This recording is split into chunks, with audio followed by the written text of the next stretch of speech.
ሁለት እህታማቾች ናቸው እና ስልጠናው ላይ የነበረችዋ አንደኛዋ እህት ናት እና እቺኛዋ እህት ስለ ይቅርታ ልብ በደንብ አድርጋ ታዳምጣለች።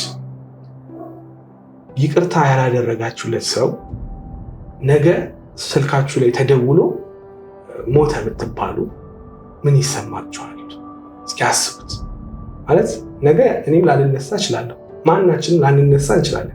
ግን ደግሞ ያ የተጣላችሁት ድሮ ጓደኛችሁ የነበረ ወይ ድሮ ቤተሰባችሁ የነበረ ሰውዬ ግን በሆነ አጋጣሚ ተጣላችሁና ይቅርታ አልተጠያየቃችሁ ነገ የሱ መጥፎ ነገር ብትሰሙስ ስል እቺኛዋ ከእህቷ ጋር ተጣልታለች እና ሁሌ የእህቷን ክፉ መስማት ከእህቷ ልታት አስፈልግም፣ ግን ባለችበት ደህና እንድትሆን ግን ትፈልጋለች እና ይሄ ምሳሌ እሷን ተቻለረጋት።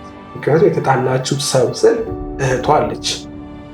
ከዛ በኋላ ነገ ደግሞ ክፉ ነገር ያጋጥማት ስንል ነገ ክፉ ነገር አጋጥሟት ለመርዶ ስልኳ ላይ ሲደወል ታያል። ይቅርታ ሳንባባል ከእህቴ ጋር እንለያየው፣ ስለዚህ ይቅርታ መጠየቅ አለብኝ አለች። የተጣሉት ደግሞ የዛሬ 12 ዓመት ነው። ሁለት ልጆች አሏቸው። ልጆቹ ሲደባደቡ የእሷ ልጅ የአንደኛዋን እህት ይፈነክቷል። ከዛ በኋላ በዚህ ቁርሾ 12 ዓመት ይጣላል። አልተያዩ። የኔ ቤተሰብም ችግር ነበረ። እዛ ምክንያቱም ደግሞ ጉዳዩ ከረረባቸው ማለት ነው። አሁን እቺ ነገ እኮ ነው እህቴ መርዷን ብሰማስ ካላር አብሮ አደጌ ናት።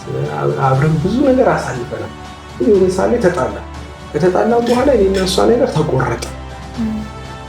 ደግሞ አንድ እህቷ ናት ናፈቀቻት እና እዛው አይኗ ላይ እንባ ቀረር ዳርለ ስትነኪ አሁን ሱሰኛው ከሱስ እንዲወጣ ካልተነካ ያወጣም ብላል።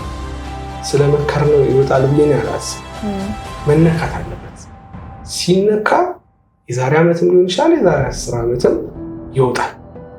ግን ያቺን መንካት መሞከር ነው ማድረግ ያለብን እንደ ቤተሰብም እንደ ጓደኛ እና እቺኛዋ እህት ተነካች። እህቷ የሆነ ነገር ስትሆን ታያት። ከዚ በኋላ እቤቷ ገባች፣ ቡና ፈላች፣ ደወለችላት።